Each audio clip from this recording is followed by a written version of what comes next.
Students, welcome to my channel. I am going to teach you aluminium today because it's the second element of the boron family. तो बेटा boron family का aluminium हमारे course में IIT JEE में भी है और NEET में भी है और 11th क्लास में भी है। और हमारे पास मेटलर्जिकल प्रोसेसेस भी होती हैं और मेटलर्जिकल प्रिंसिपल्स भी होते हैं। तो लेकिन हमें जो कंपटीशन पॉइंट ऑफ व्यू से पढ़ना है वो मैथमेटिकल मेटलर्जिकल प्रिंसिपल्स पढ़ना है और एल्यूमिनियम हमारे कोर्स में है। तो वही उसी चीज को आगे प्रोसीड करते हुए बढ़ते हैं एल्यूमिनियम की तरफ। एल्यूमिनियम पढ़ते हैं, हमने देखा था बैगन, आलू, गाजर, इन, थैला, ये हमारे पास 5 एलिमेंट है जो कि किसके हैं 13 ग्रुप के। बोरोन हम पूरा कंप्लीटली कर चुके हैं। अभी हमें क्या करना है एल्यूमिनियम। एल्यूमिनियम के मेन ओर्स कौन कौन से होते हैं? इसका जो मेन ओर होता है वो होता है एल्यूमिना। और एल्यूमिना क्या होता है Al2O3.2H2O, यानी कि एल्यूमिनियम जो होता है वो एल्यूमिना की फॉर्म में होता है। It's a main ore of aluminium. तो हमें इससे क्या करना है, हमें एल्यूमिनियम बनाना है। तो हम क्या करेंगे, हमें इसके लिए क्या पता होना चाहिए, हमें इसके लिए पता होना चाहिए रिएक्टिविटी सीरीज। तो हम किस तरीके से इसकी मेटलर्जी करेंगे उस मतलब रिएक्टिविटी सीरीज का नॉलेज होना चाहिए। हमें करना क्या है, आप देखिए इसमें हमें प्योर एल्यूमिनियम बनाना है और हमारे पास क्या है ऑक्सीजन है, यानी कि हमें ऑक्सीजन को रिमूव करना है, हटाना है यहाँ से। रिमूवल ऑफ ऑक्सीजन क्या होता है, क्या होता है रिडक्शन। तो हमें इसको हटाकर एल्यूमिनियम को मेटल बनाना है, ठीक है, प्योर मेटल की फॉर्म में कन्वर्ट करना है। अब ये जो ओर है ये हमें अर्थ से मिलता है। इसके अंदर कितने भी टाइप की इम्प्योरिटीज हो सकती हैं। हो सकता है कि इसके अंदर कोई बेसिक इम्प्योरिटी हो, और अगर बेसिक इम्प्योरिटी होगी तो आप मेटलर्जिकल प्रोसेसेस के लिए आप क्या करोगे, बेयर्स प्रोसेस करोगे, ठीक है बेटा। और अगर आपके पास क्या होगा सॉइल मतलब कि अर्थी इम्प्योरिटीज होंगी, सॉइल या आप बोल सकते हो अर्थी इम्प्योरिटीज। और अर्थी इम्प्योरिटीज के लिए हम यूज करेंगे सरपेक्स मेथड। और हम क्या करते हैं यहाँ पर, अगर हमारे पास अब केमिकल प्रॉपर्टीज केमिकली डिजोल्व यानी कि एसिडिक, इसको बोलते हैं एसिडिक इम्प्योरिटीज अगर हमारे पास हो इसके अंदर हो एल्यूमिना के अंदर, तो हम यूज करेंगे हॉल्स प्रोसेस। तो एक्चुअली होता क्या है, हमें हॉल प्रोसेस से ही एल्यूमिनियम बनाना होता है। और हम यही करते हैं, एल्यूमिना को लेके आते हैं मेन और उसको हम डिराइव करके लेके आते हैं। प्रोसेस हमारे कोर्स में नहीं है, लास्ट में केवल हमें हॉल प्रोसेस ही पढ़नी है। मेटलर्जिकल प्रिंसिपल्स ही हमारे कोर्स में है, तो उसी को प्रोसीड करते हुए आगे बढ़ेंगे। Important ores of aluminium. Aluminium के जो इंपॉर्टेंट ओर्स है वो कौन कौन से हैं? बॉक्साइट Al2O3.2H2O, क्रायोलाइट Na3AlF6 और कोरंडम Al2O3। लेकिन क्योंकि ये जो ओर है इससे सबसे ज्यादा बनाया जाता है एल्यूमिनियम, क्योंकि इसकी परसेंटेज सबसे ज्यादा होती है एल्यूमिनियम की इसके अंदर, बॉक्साइट के अंदर। तो अब हमें क्या करना है, सबसे पहले हमें जो ओर हमें मिलता है वो हमें लम्प्स बड़े बड़े बल्क्स की फॉर्म में मिलता है। तो हम उसे क्या करते हैं ग्राइंडर से पाउडर्ड फॉर्म में कन्वर्ट कर लेते हैं। तो यहाँ पर हम ग्राइंडर से क्या करेंगे, उसको ग्राइंडर से ग्राइंडिंग कर लेंगे, है ना। ग्राइंडिंग कर लेंगे तो पाउडर्ड ओर से कन्वर्ट कर लेंगे, पूरा पाउडर फॉर्म में से कन्वर्ट कर लेंगे। अब हम क्या करेंगे, हमें इसी एल्यूमिनियम ऑक्साइड से, हमें पता है ना पर्पस क्या है, हमें इस ऑक्सीजन को हमें भगाना है। भगाने के लिए हमें क्या करना है, एल्यूमिनियम ऑक्साइड को किसी ऐसी चीज में डिसॉल्व करो कि जहां से कि डिसॉल्व होकर कुछ और बना ले और हम वहां से उससे एल्यूमिनियम को क्या करें, निकाल सके। मतलब हमें क्या करना है, ऑक्सीजन को डायरेक्टली भगाना है। तो उसके लिए हम क्या करेंगे, डायरेक्टली ऑक्सीजन को हम नहीं भगा सकते। मतलब अगर आपके दिमाग में कोई बात आए कि हम किस तरीके से ऑक्सीजन को भगाएंगे, कैसे करेंगे, इमीडिएटली कोई मेटल डाल देंगे, उसकी बात भी हम करने वाले। तो क्या करते हैं, इसके अंदर NaOH के अंदर हम अंडर प्रेशर हम इसको डाइजेस्ट करते हैं बेटा, बहुत घंटों तक डाल देते हैं, क्योंकि ये एल्यूमिना जो है वो कोवलेंट होता है और उसके बीच में जो रिटाइस एंथैल्पी होती है, मतलब वो इतनी ज्यादा स्ट्रॉन्ग इलेक्ट्रोस्टैटिक अट्रैक्शन होता है कि वो एकदम से बॉन्ड तोड़ता नहीं है Al2O3, है ना। तो इसलिए हम क्या करते हैं, उसको NaOH में डालते हैं और ये NaOH में घुल जाएगा, क्योंकि आपको मालूम है कि एल्यूमिनियम ऑक्साइड लास्ट लेक्चर में भी मैंने बताया था कि एम्फोटेरिक ऑक्साइड है, ये एसिड और बेस दोनों में घुल जाता है। तो ये NaOH में यहाँ पे आके डिसॉल्व हो जाएगा, हम इसको NaOH डिसॉल्व कर लेंगे। एसिडिक इम्प्योरिटीज होंगी तो हमें इसलिए बेसिक में हमें इसको डिसॉल्व करना होगा NaOH के अंदर। तो ठीक है, अभी हमने क्या किया, डाइजेस्टेड विद NaOH कर लिया हाई प्रेशर पे, तो वो उसमें डिसॉल्व हो जाएगा, और डिसॉल्व होने के बाद क्या हो जाएगा, एल्यूमिनियम डिसॉल्व हो जाएगा NaOH में और सोडियम एल्यूमिनेट बना लेगा, है ना, Na3AlF6। अब इसने बनाया सोडियम एल्यूमिनेट। चलो ठीक, अब हमें क्या करना है, अब हमें जितनी भी हमारी यहाँ पर एसिडिक इम्प्यूरिटी होंगे, तो जैसे भी हमारी सिलिका इम्प्यूरिटी है, हमारी इसके अंदर फेरिक ऑक्साइड की इम्प्यूरिटी है, ये NaOH में नहीं घुलेगी, और हम इसको हम क्या कर देंगे, नीचे डिसॉल्व कर लेंगे, नीचे वो बॉटम पे नीचे बैठ जाएगा, और हम इजीली उसको क्या करेंगे, फिल्टर करके निकाल सकते हैं, और सोडियम एल्यूमिनेट को हम अपने पास रख लेंगे। ठीक है बेटा, ये हो गया। अब सोडियम मेटा एल्यूमिनेट जो बना, सोडियम मेटा एल्यूमिनेट है बेटा ये, ठीक।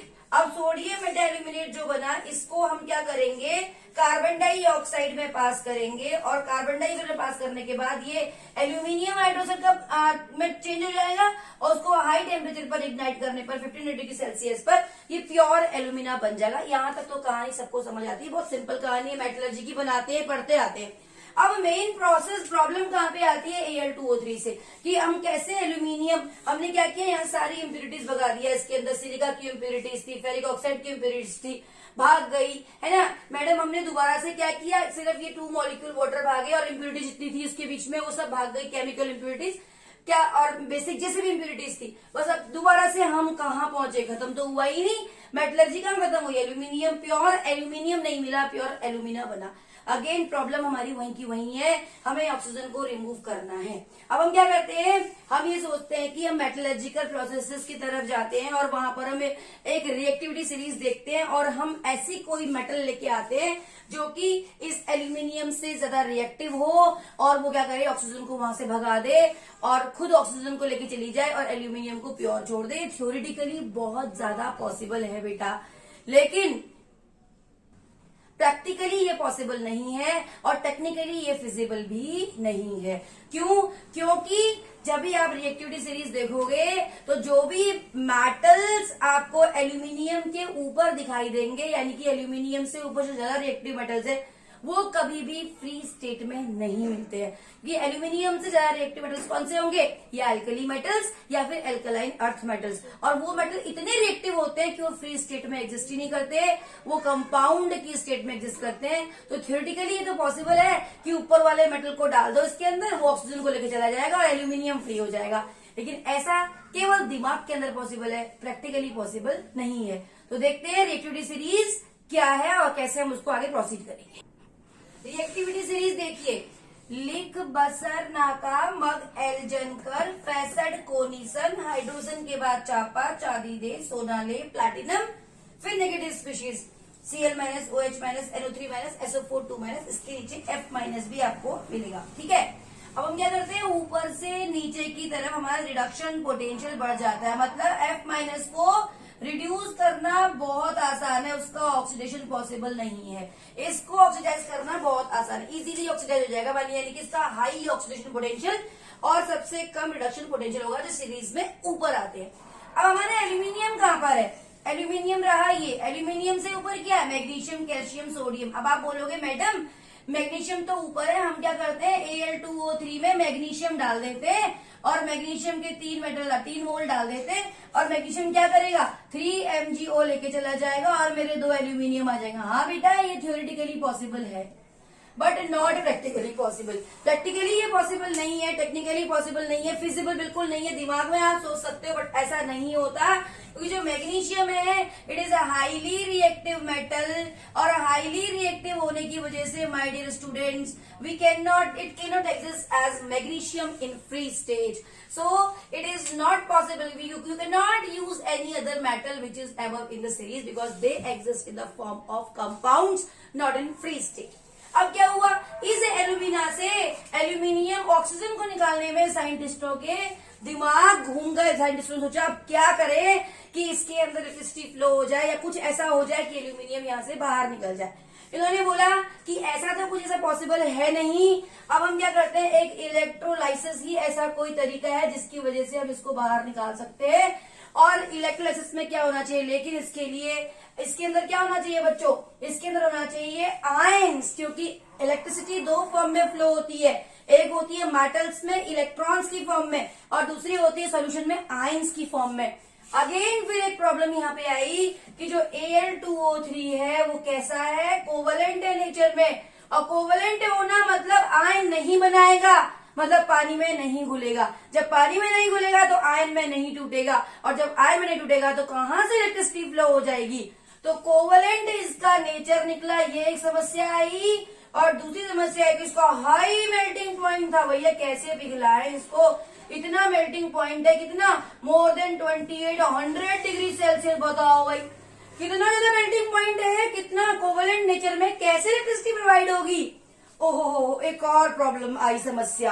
क्या समस्या, आपने कभी भी मोबाइल फोन से फोटो ली है, कैमरे से फोटो लिए, स्पार्क आती है इतनी तेज, आपकी आंखों में चमकती है, आप उसके आगे रह नहीं सकते, फ्लैश जो आती है। एल्यूमिनियम ऑक्साइड जो होता है बहुत ज्यादा रिफ्रैक्टरी था बेटा नेचर में। जैसे ही इस एल्यूमिनियम ऑक्साइड में क्या फ्लो किया, इलेक्ट्रिसिटी फ्लो करी, वो ज्यादा ऐसे करके रिफ्लेक्शन निकलना शुरू हो गया। और ज्यादा टाइम तक करते तो जिस बीकर में आप कर रहे हो, जिस कंटेनर में आप कर रहे हो, पूरा लैब चमक चमक चमक चमक के गिर हो जाएगा, सारी उसकी एनर्जी वेस्ट हो जाएगी रेस की फॉर्म में। तो साइंटिस्टों के सामने ये भी एक समस्या है। अब क्या करें, एल्यूमिनियम ऑक्साइड रिफ्लेक्टरी है नेचर में, सारी एनर्जी अपनी वो ऐसे ही वेस्ट कर दे रहा है फ्लैश लाइट की फॉर्म में, रिफ्लेक्शन शो करने में। मेल्टिंग पॉइंट इतना ज्यादा है, कैसे पिघलाऊं इतना हाई टेम्परेचर, उसके बाद कोवलेंट नेचर में है, पिघल भी नहीं रहा है। तो इलेक्ट्रोलाइसिस दिमाग में तो आया, लेकिन अब इन तीनों समस्याओं को ओवरकम करना था। अब इन तीनों समस्याओं का ओवरकम कैसे किया जाए, ये एक समस्या। देखो किसी भी चीज के, आप प्रकृति में जो बन चुका है उसके आप नेचर को नहीं बदल सकते बेटा। आपका जो नेचर है वो नेचर है, आप बदल नहीं सकते। आप एल्यूमिना प्रकृति ने नेचर ने बनाया है, आप उसके नेचर को नहीं बदल सकते। आपको क्या करना होगा, आपको उसके नेचर को मिनिमाइज करना है, आपको उसके नेचर को उसको ऐसे ही रहने देना है। आपको ऐसा कुछ दिमाग लगाना था कि आप उसके नेगेटिव पॉइंट को यूज करके अपने पॉजिटिव पॉइंट में ला सको। तो साइंटिस्ट देखो कितने तेज होते हैं, कितना दिमाग कितना तेज होता है उन लोगों का। उन्होंने बोला क्यों ना ऐसा कुछ किया जाए, ऐसा कोई केमिकल सब्सटेंस इसके अंदर डाल दो कि ये वहां पर आयन में ब्रेक हो जाए, मतलब वहां उसके आयन्स हो जाए, जिसकी वजह से इलेक्ट्रिसिटी फ्लो होना शुरू हो जाए। इलेक्ट्रिसिटी फ्लो करनी थी, क्योंकि आपको तो पता ही है 3 टाइप की एनर्जी होती है केमिस्ट्री में, एक हीट एनर्जी, एक लाइट, यूवी लाइट, H जिसको हम लिखते हैं, और एक इलेक्ट्रिसिटी। और इलेक्ट्रोस्टैटिक और इलेक्ट्रिसिटी सबसे हाईएस्ट फॉर्म, खतरनाक ताकतवर फॉर्म है एनर्जी की। समस्या कहां थी कि इलेक्ट्रिसिटी ही फ्लो नहीं हो रही थी। तो उन्होंने बोला ऐसा केमिकल लेके आओ जिसके साथ घोल दो, लेकिन वो होना चाहिए गुड कंडक्टर, जिसकी वजह से कोई सोल्यूशन में क्या हो जाए, इलेक्ट्रिसिटी जनरेट हो जाए। ठीक, एक तो दिमाग में ये बात आई। दूसरी, वो सब्सटेंस, वो कंपाउंड ऐसा भी होना चाहिए कि उसका मेल्टिंग पॉइंट, मतलब वो मेल्टिंग पॉइंट को भी डिक्रीज करने में हेल्प करे। चलो भैया आप क्या करें। तीसरी बात, वो कंपाउंड ऐसा भी होना चाहिए जो इसके रिफ्रैक्टरी नेचर को मिनिमाइज कर दे। मिनिमाइज तो नहीं कर सकते आप, क्या कर दे, मतलब रिफ्रैक्टरी जो एनर्जी वेस्ट हो रही है, उस एनर्जी को, एनर्जी रिफ्रैक्शन की फॉर्म में जो एनर्जी वेस्ट हो रही है उसको वो यूज कर ले। ये 3 समस्याओं का समाधान उन्हें करना था। तो कैसे किया देखिए। अब क्या हुआ, एक कंटेनर में हमने एल्यूमिना को लिया, ठीक, और हमने कुछ भी करके इसको हाई टेम्परेचर पर या कोई और आयनिक कंपाउंड डालने के बाद इसके अंदर इलेक्ट्रिसिटी प्रोवाइड कर दी। कैसे, हमने 2 इलेक्ट्रोड लगाए सोल्यूशन के अंदर और हमने बैटरी लगाकर इसके अंदर करंट प्रोवाइड कर दिया। और जैसे ही हमने इसके अंदर इलेक्ट्रिसिटी प्रोवाइड करी बच्चों, तो क्या हो गया, इस तरीके से बहुत सारी रेस निकलनी शुरू हो गई, पूरा कमरा चमक गया।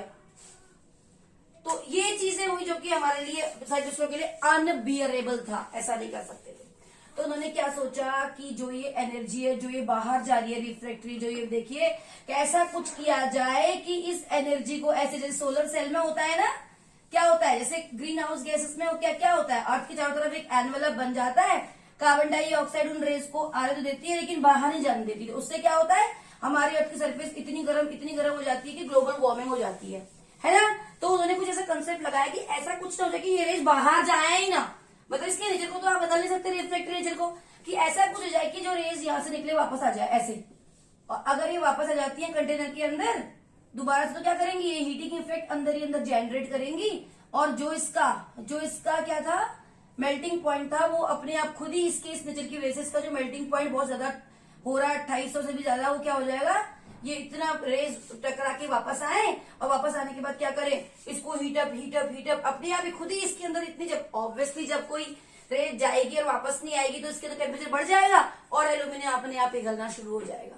तो उन्होंने सोचा कि कुछ ऐसा करें कि ये काम हमारे तीनों सोल्यूशन हो जाए। तो उन्होंने एक कंपाउंड की डिस्कवरी की बेटा, क्रायोलाइट। डिस्कवरी क्या की, क्रायोलाइट इसका और ही है, इसको हम बोलते हैं Na3AlF6 और ये एग्जिस्ट करता है 3Na+ तोड़े हुए तो AlF6 3- की फॉर्म में, यानी कि आयनिक कंपाउंड है। और क्रायोलाइट कैसा होता है, ये होता है ब्राउन कलर का, ब्राउन कलर का लो डेंसिटी कंपाउंड। ठीक है, अब क्या हुआ, अगर हम इसको ट्रांसपेरेंट लेते तो रेस बाहर चली जाएंगी। तो साइंटिस्टों ने बोला कि अब हम ना इसको ऐसे एक कार्बन की पूरी लाइनिंग लगा देते चारों तरफ। आयरन का कंटेनर लिया और बोला ब्लैक कार्बन की लाइनिंग लगा, जिससे कि जो रेज है बाहर न जाने पाए और ये ब्लैक जो कार्बन है वो इसको एब्जॉर्ब कर ले, मतलब टकरा कर वापस आ जाए। ऐसे ये एब्जॉर्ब कर ले तो उसका कंटेनर का टेम्परेचर अपने आप बढ़ जाएगा। और यहाँ से कुछ थोड़ी सी ओपनिंग बनाई जिससे कि आप एल्यूमिनियम को यहाँ से मतलब कलेक्ट कर सको। ठीक, ऐसे। चलो, और उसको क्या किया, इसमें Na3AlF6 डाल दिया, मतलब क्रायोलाइट। और कैसा है ये, ब्राउन कलर का, लो डेंसिटी। अब लो डेंसिटी है तो क्या होगा बेटे, ये सरफेस पर आ जाएगा, यानी कि तीन तरफ से तो आपने उसको कवर कर लिया, किससे, ब्लैक कलर के कंटेनर को। सारी रेस जो बाहर जा रही थी वो अंदर ही अंदर रह गई इस ब्लैक कलर की वजह से, कार्बन की वजह से। और हमने क्या कर दिया, क्रायोलाइट डाल दिया और ये क्रायोलाइट क्या कर दिया, सरफेस पर आ गया, ब्राउन कलर का है। अब ये क्या करेगा, ये स्पॉन्जी होता है ना, तो सरफेस के ऊपर आ गया, डेंसिटी कम थी और आयन की फॉर्म में इसके अंदर एग्जिस्ट करेगा। और क्या हो जाएगा इसके अंदर बेटा, यहाँ से अब ये जो ऊपर से रेस बाहर निकल रही थी, अब ये रेस भी बाहर नहीं निकलेंगी, अब ये रेस भी अंदर ही टकरा कर वापस आएंगी और कंटेनर को हीट करेंगी और हीट करने की वजह से क्या हो जाएगा, इसका टेम्परेचर इतना ज्यादा हो जाएगा कि क्रायोलाइट के जाते ही एल्यूमिना पिघलना शुरू हो जाएगा। और आयन किसके बनेंगे, Na+ और AlF6- के, जो कि करंट फ्लो करेंगे। आप इलेक्ट्रिसिटी फ्लो कर रहे हो, मेल्टिंग पॉइंट आपका ऑलरेडी इसी एल्यूमिना के इसी रिफ्लेक्टिव नेचर को आपने यूज कर लिया, उसके मेल्टिंग पॉइंट को क्या करने के लिए, मतलब मेल्टिंग पॉइंट तक लाने के लिए, अचीव करने के लिए आपको कोई एक्स्ट्रा एनर्जी नहीं देनी पड़ी। इसी के नेचर की वजह से आपने रिफ्लेक्टिव नेचर को यूज करके इसके मेल्टिंग पॉइंट तक आप पहुंच गए। और उन्होंने क्या यूज किया, ये रॉड जो यूज करी वो ग्रेफाइट की रॉड यूज करी बेटा, ग्रेफाइट की रॉड मतलब कार्बन। ग्रेफाइट जानते हो ना, graphite is a only non metal which is a good conductor of electricity. केवल एक नॉन मेटल जो गुड कंडक्टर होता है इलेक्ट्रिसिटी का, इसलिए हम इसका क्या बनाते हैं, इलेक्ट्रोड्स बना सकते हैं। और हमने बैटरी से यहाँ जोड़ दिया प्लस को, ये इलेक्ट्रोड प्लस पॉजिटिव को पॉजिटिव से एनोड को और इसको कैथोड को नेगेटिव टर्मिनल से बैटरी से जोड़ दिया और कुछ इस तरीके से सेटअप तैयार कर लिया। अब क्या हुआ बेटा, अब इसका रिफ्लेक्टिव नेचर भी खत्म हो गया, मतलब हमने उसको पॉजिटिव वे में यूज कर लिया। ठीक है, और क्रायोलाइट की वजह से क्या हो गया, डेंसिटी कम होने की वजह से ऊपर वाला जो पोर्शन था जहां से लाइट रेस बाहर जा रही थी वो भी कवर अप हो गई और इसके अंदर करंट फ्लो होना शुरू हो गया और इसका मेल्टिंग पॉइंट भी अपने आप मेल्टिंग पॉइंट तक रीच कर गया और हमें इसमें कुछ भी एक्स्ट्रा एनर्जी की जरूरत नहीं पड़ी। यानी कि वाई क्रायोलाइट इज एडेड, एक ये सवाल आपसे पूछते हैं, why cryolite is added in the extraction of alumina, in Hall process या in extraction of aluminium from alumina. बेटा एल्यूमिना से एल्यूमिनियम बनाने के लिए हम क्रायोलाइट को क्यों ऐड करते हैं, क्या क्यों करते हैं, क्योंकि क्रायोलाइट क्या करता है, मेल्टिंग पॉइंट को तक पहुंचाता है एल्यूमिना के बिना कोई एनर्जी एक्स्ट्रा यूज करे और क्या करता है, इसे गुड कंडक्टर ऑफ इलेक्ट्रिसिटी बनाता है और एल्यूमिना के रिफ्रैक्टरी नेचर को भी ये क्या कर देता है, यूज कर लेता है पॉजिटिव वे में, है ना बेटा। चलो, तो ये तो काम हुआ क्रायोलाइट का। अब इसके अंदर क्या होंगी, रिएक्शंस होंगी। अब एनोड और कैथोड होगा, Na3। अब क्या होगा, मूवमेंट किसका होगा, एल्यूमिना पिघल गया, अब मूवमेंट किसका होगा, Na का और AlF6 का। अब देखिए बेटा क्या होगा, ठीक है, अब क्या होगा, इस एक कैथोड है और एक एनोड है, एनोड पॉजिटिव है, इलेक्ट्रॉन डेफिशिएंट है, ठीक है। अब इलेक्ट्रॉन डेफिशिएंट स्पीशीज है,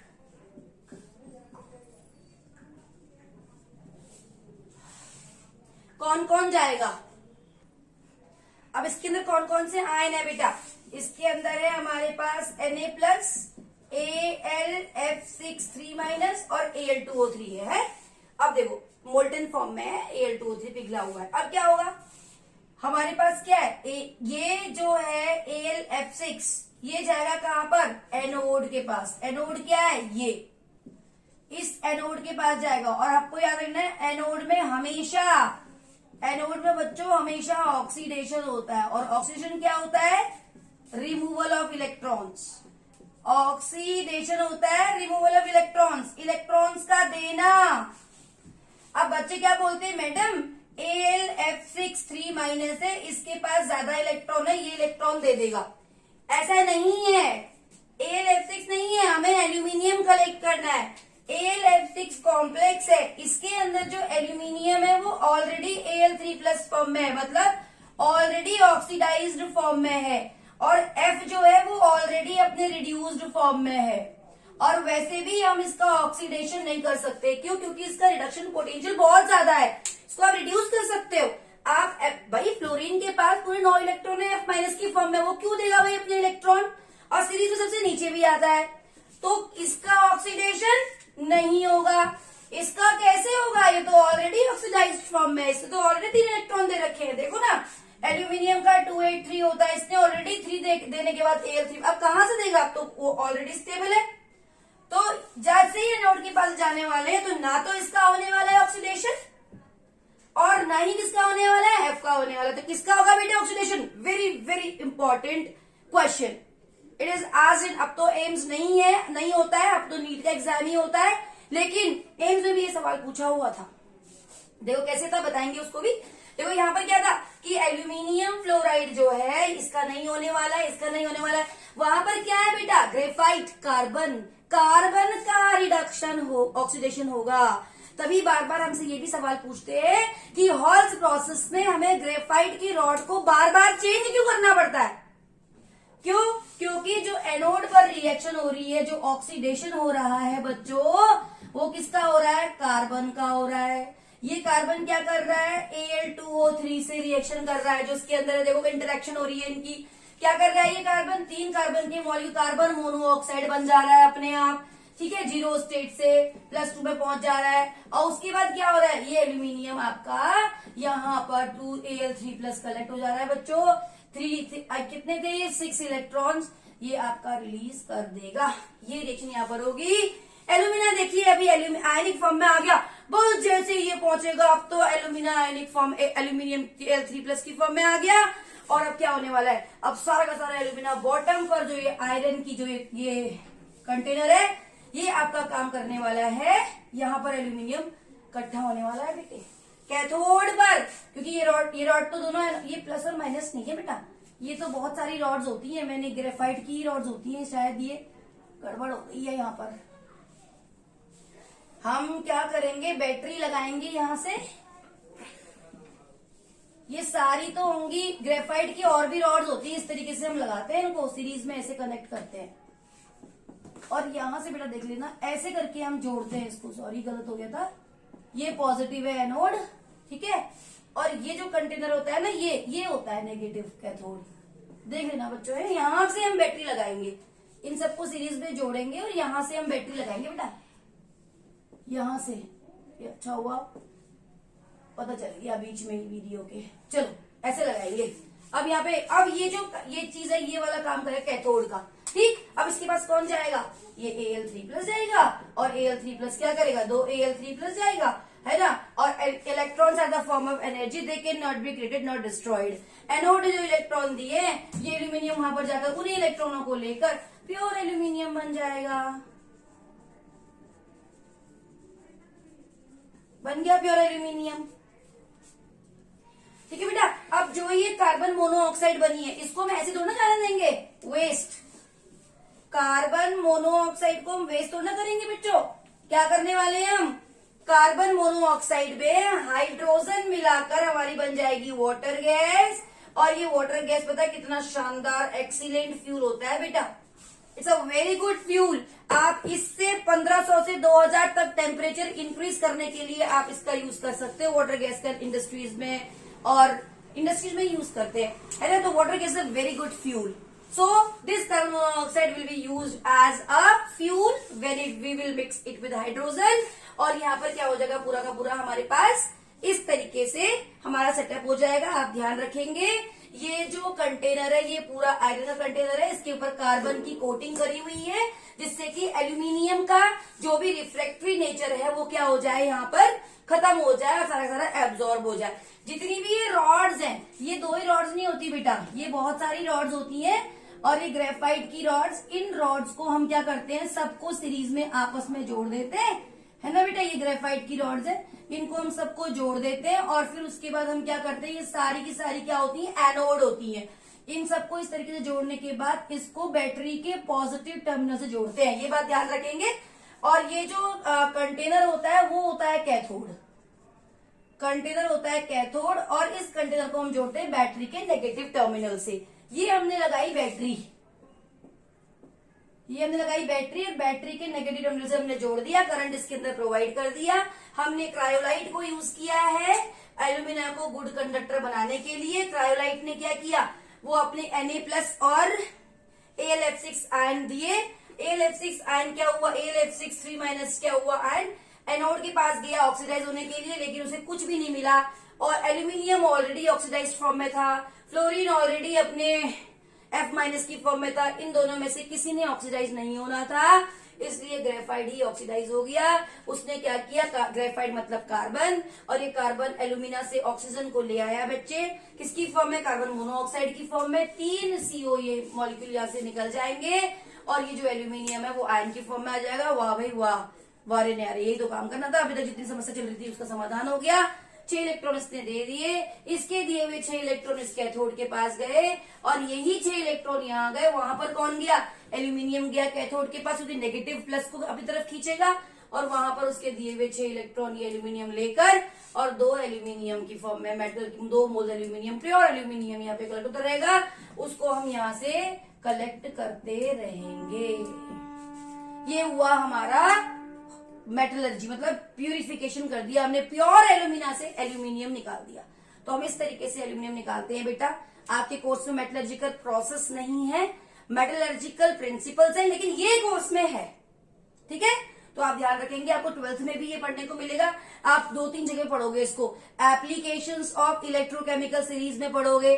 आपने यहाँ पर पढ़ लिया पी ब्लॉक एलिमेंट 11 क्लास के, extraction of aluminium from its main और एल्यूमिना, है ना. और आप एक जगह और पढ़ोगे इलेक्ट्रोकेमिस्ट्री के अंदर, जहां पर हम यूज करते हैं इलेक्ट्रोकेमिस्ट्री इन इलेक्ट्रोलिटिक सेल्स में, तो वहां पर भी हम हॉल्स प्रोसेस वहां पे भी पढ़ाते हैं. तो 2-3 जगह पर आप देखेंगे, तो ये आपके कोर्स में भी है. चलिए अब इसके ऊपर देखते हैं कि क्वेश्चन कैसे आए हुए हैं, कैसे पूछेंगे. अब हमने ओवरऑल रिएक्शन लिखी है कि क्या होने हुआ है, हॉल्स हेरोल्ड्स प्रोसेस भी बोलते हैं इसको. तो क्या हुआ बेटा, एनोड में Al2O3 गया, है ना, क्या बन के गुड मतलब कि इलेक्ट्रिसिटी प्रोवाइड हुई क्रायोलाइट की वजह से, और वहां पर वो घूम रहा है पूरा का पूरा. इलेक्ट्रिसिटी अब कंडक्ट हो रही है उसके अंदर, हमने क्योंकि क्रायोलाइट ऐड कर दिया था. तो अब कार्बन कहाँ पर है, यानी कि ग्रेफाइट रॉड्स में. वो ग्रेफाइट रॉड्स क्या कर रही है, एल्यूमिनियम की ऑक्सीजन को बर्न करके कार्बन मोनोऑक्साइड बना रही है. ये जो रिएक्शन होती है वो इस तरीके से ओवरऑल 2 स्टेप में भी यहाँ पे भी दिखाया हुआ हो सकता है किसी किसी किताब में. कंफ्यूज मत होना बेटा. कार्बन को अगर आपने O2 में से के कार्बन मोनोऑक्साइड बन गई, इस कार्बन मोनोऑक्साइड को हम यूज कर लेंगे एज अ वाटर गैस. नहीं, हम इसको वेस्ट नहीं करेंगे, तो इसको क्या बोलते हैं, इनकम्प्लीट कंबशन. तो ऐसा भी हो सकता है कि आपको कार्बन मोनोऑक्साइड भी निकल रही है थोड़ी थोड़ी, है ना, तो हम उसको वेस्ट नहीं करके उसको यूज कर लेते हैं एज अ वाटर गैस. तो हम इसको एज अ फ्यूल यूज कर लिया हमने, है ना. तो अब अगली केस में क्या हुआ, एल्यूमिनियम चलो आ गया इकट्ठा, बॉटम पे आ गया, कैथोड की तरफ अट्रैक्ट हो गया, मतलब कंटेनर के बॉटम की तरफ अट्रैक्ट हो गया. 6 इलेक्ट्रॉन उसने दे दिए. अब क्या हुआ, जरूरी नहीं है कि सारा कार्बन मोनोऑक्साइड ही बने. कुछ कार्बन क्या होता है बेटे, 2 ऑक्सीजन के मतलब कि एटम से रिएक्शन करके कार्बन डाइऑक्साइड बनाता है, मतलब कंप्लीट कंबशन भी करता है. तो ये रिएक्शन इस तरीके से होती है जो आप लिखे. तो यहाँ आप देखेंगे किताबों में तो आप कंफ्यूज नहीं होंगे. तो ये पहली रिएक्शन जब कार्बन मोनोऑक्साइड बनी ना बेटा, इसने 2 इलेक्ट्रॉन दिए. जब CO2 बना 4 दिए, तो ओवरऑल दोनों का सम कितना मिला मुझे, 6 इलेक्ट्रॉन. तो कंफ्यूज बिल्कुल नहीं होना है। तो इस तरीके से आपको 6 इलेक्ट्रॉन मिल गए। अब एनोड ने क्या, एनोड का काम क्या है, इलेक्ट्रॉन देना, उसे हम क्या बोलते हैं, ऑक्सीडेशन। तो ये हुआ ऑक्सीडेशन, है ना। तो अब जब ये ऑक्सीडेशन हुआ, यहाँ से हमें जो इलेक्ट्रॉन मिले वो यहाँ आ गए और एल्यूमिनियम ने ले लिया। फिर ओवरऑल सेल रिएक्शन भी हम लिखेंगे कि एल्यूमिना जब इससे रिएक्शन कर गया तो हम यहाँ बैलेंस कर देंगे। देखो 2 2 4 हो गया, 2 3 6 हो गया, और यहाँ पर ये सारा आपका कार्बन 3 हो गए। तो ये ओवरऑल रिएक्शन बन के आ गई आपकी दोनों को ऐड करके। ठीक है बेटा। अब इसके ऊपर देखो सवाल क्या पूछ सकते हैं। सवाल आपसे पूछते हैं कि कभी कभी आपसे किताब में ये भी लिखा हुआ होगा बच्चों, ये पूछेंगे कि कार्बन को स्प्रिंकल कर देते हैं, है ना, कार्बन को क्रायोलाइट के ऊपर स्प्रिंकल कर देते हैं। एक्चुअली होता क्या है, थोड़ा थोड़ा क्रायोलाइट जो होता है वो सरफेस पे आ गया, डेंसिटी कम है, तो और भी अगर थोड़ा रेस बाहर निकल रही है उनको भी कम करने के लिए कार्बन का जो बुरादा होता है ना, कोक वो स्प्रिंकल कर देते हैं, छिड़क देते हैं उसके ऊपर। तो उससे क्या होता है, उसका मेल्टिंग पॉइंट हम देखो अभी मैंने आपको बताया इस पूरी वीडियो के अंदर कि मेल्टिंग जो हम रिफ्रैक्टरी नेचर होता है एल्यूमिना का, वो दोबारा से वापस आकर क्या करता है, हमें एक्स्ट्रा एनर्जी नहीं देनी पड़ती है और वो टेम्परेचर को वहीं अंदर ही अंदर क्या करता है, बढ़ा देता है। तो सिंपल सी भाषा में वहां पर बोला हुआ है कि क्रायोलाइट क्या करता है, मेल्टिंग पॉइंट को कम कर देता है ना, हमें एक्स्ट्रा एनर्जी नहीं देनी पड़ती। मतलब उसका मेल्टिंग पॉइंट क्या है, 2800 डिग्री सेल्सियस से भी ज्यादा है। तो अगर अब हम क्या करेंगे, मेल्टिंग पॉइंट कम नहीं करता, मेल्टिंग पॉइंट तो वही रहेगा उसका, लेकिन हमें बाहर से एनर्जी कम देनी है। मतलब हम केवल 900 डिग्री सेल्सियस तक ही हीट करेंगे तो वो वहां मेल्ट हो जाएगा, क्योंकि एक्स्ट्रा जो एनर्जी है वो एल्यूमिनियम के रिफ्रैक्टरी नेचर से ही मिली है। तो इनडायरेक्टली मतलब वहां किताबों में बेटा वहां लिखा हुआ है कि it decreases the melting point of alumina, समझे। तो कंसेप्ट लेकिन एक्चुअल क्या है कि जो एल्यूमिना होता है वो डेंसिटी कम होने की वजह सरफेस पे आ जाता है, कार्बन को उससे स्प्रिंकल करते हैं जिससे कि वो सारा का सारा और भी जो एक्स्ट्रा एनर्जी रिफ्रैक्टरी नेचर है एल्यूमिना का, जो भी एनर्जी वेस्ट हो रही है वो वेस्ट ना हो, और क्या हो जाए, वो जो हम हीट एनर्जी दे रहे हैं वो 2800 डिग्री सेल्सियस तक हीट ना करके पूरे कंटेनर को हम केवल 900 डिग्री सेल्सियस पर ही हीट करें, तो हमें ऐसा लगता है कि 900 डिग्री सेल्सियस इसका मेल्टिंग पॉइंट कम हो गया, लेकिन कम नहीं होता है ना। तो रिफ्रैक्टरी नेचर जो है उसके जो रेज है उसकी वजह से वो हीटअप इतना होता है कि हमें केवल 900 डिग्री सेल्सियस तक ही हीट करते हैं तो एल्यूमिनियम मेल्ट हो जाता है। तो एक्चुअल में मेल्टिंग पॉइंट वही होता है, बट हीट अंदर ही अंदर जनरेट होती है तो हमें कम देनी पड़ती है। ठीक है बेटा, तो कम नहीं होता है, वही रहता है, ध्यान रखेंगे जो मैंने आपको समझाया।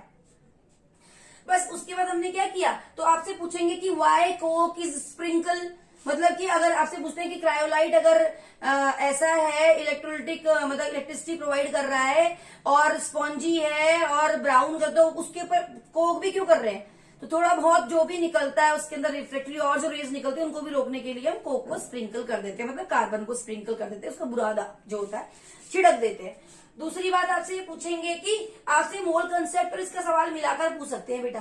क्या पूछेंगे कि अगर आपका एल्यूमिना 400 ग्राम है तो कितने ग्राम एल्यूमिना 400 ग्राम है, 100 ग्राम कार्बन है तो कितना एल्यूमिनियम इकट्ठा होगा, या कितने ग्राम एल्यूमिनियम इकट्ठा होने में कितना कार्बन कंज्यूम होगा, मतलब कितनी रॉड निकले ग्रेफाइट की बर्न होगी, और कितना कार्बन डाइऑक्साइड गैस बनेगी, एसटीपी पर कितनी बनेगी, है ना। सिंपल ऐसे आप इस रिएक्शन को पूरा याद करेंगे, इसके अकॉर्डिंग आपसे कोई भी मोल कंसेप्ट का सवाल यहाँ पर स्टोइकियोमेट्री के बेसिस पर पूछा जा सकता है। और दूसरा सवाल क्या पूछते हैं कि क्रायोलाइट क्यों ऐड करते हैं, है ना। तो क्रायोलाइट ने क्या कर दिया, हम कहते हैं cryolite makes it good conductor of electricity, इस भाषा में बात की जाती है। अब देखो बेटा, क्रायोलाइट तो खुद अच्छा कंडक्टर है इलेक्ट्रिसिटी का, है ना। तो एल्यूमिना को गुड कंडक्टर नहीं बनाया, एल्यूमिना तो है ही कोवेलेंट, क्या कर दिया उसने, खुद वो आयंस में टूट गया, उस सोल्यूशन में पूरे में घूम गया, अब उस सोल्यूशन के अंदर इलेक्ट्रिसिटी प्रोवाइड हो सकती है। और उसके बाद क्या हुआ, ये काम हुआ, एल्यूमिना तो खुद ही कोवेलेंट है, लेकिन कार्बन ने क्या कर दिया, उसके साथ खुद रिड्यूस होकर कार्बन मोनोऑक्साइड बना दिया और उसको आयन की फॉर्म में कन्वर्ट कर दिया। तो ये सब कुछ चीजें ऐसी होती हैं जो हम मतलब लिखते तो कॉमन भाषाओं में है, लेकिन उसके पीछे का जो कंसेप्ट होता है वो थोड़ा सा अलग होता है, तो वो चीज को समझे। तो इस तरीके से क्वेश्चन आपसे पूछे जाएंगे, कंसेप्चुअल क्वेश्चंस कि कौन सा क्यों ऐड किया जाता है क्रायोलाइट को क्यों स्प्रिंकल किया जाता है, कितना एल्यूमिनियम बनेगा, कितना एल्यूमिना कंज्यूम होगा, कितना ग्रेफाइट कंज्यूम होगा, कितना CO2 निकलेगा, है ना। तो ये सब चीजें आपसे पूछेंगे बेटा। और इलेक्ट्रिसिटी का भी मतलब क्या, इलेक्ट्रोलाइसिस का भी क्वेश्चन पूछा जा सकता है यहाँ पर, कितने कितने कूलाम चार्ज यहाँ पर कंज्यूम होगा। तो इस टाइप के सारे क्वेश्चंस के, वैरायटी ऑफ क्वेश्चंस की बात हम नेक्स्ट वीडियो में करेंगे। आज हमने यही हॉल्स हेयरहोल्स प्रोसेस पढ़ा है, आप इसको पढ़िए। नेक्स्ट वीडियो बहुत जल्दी आएगी और उसमें भी सारे आपको न्यूमेरिकल्स कराऊंगी। That's all for today. पढ़ते रहिए। All the best.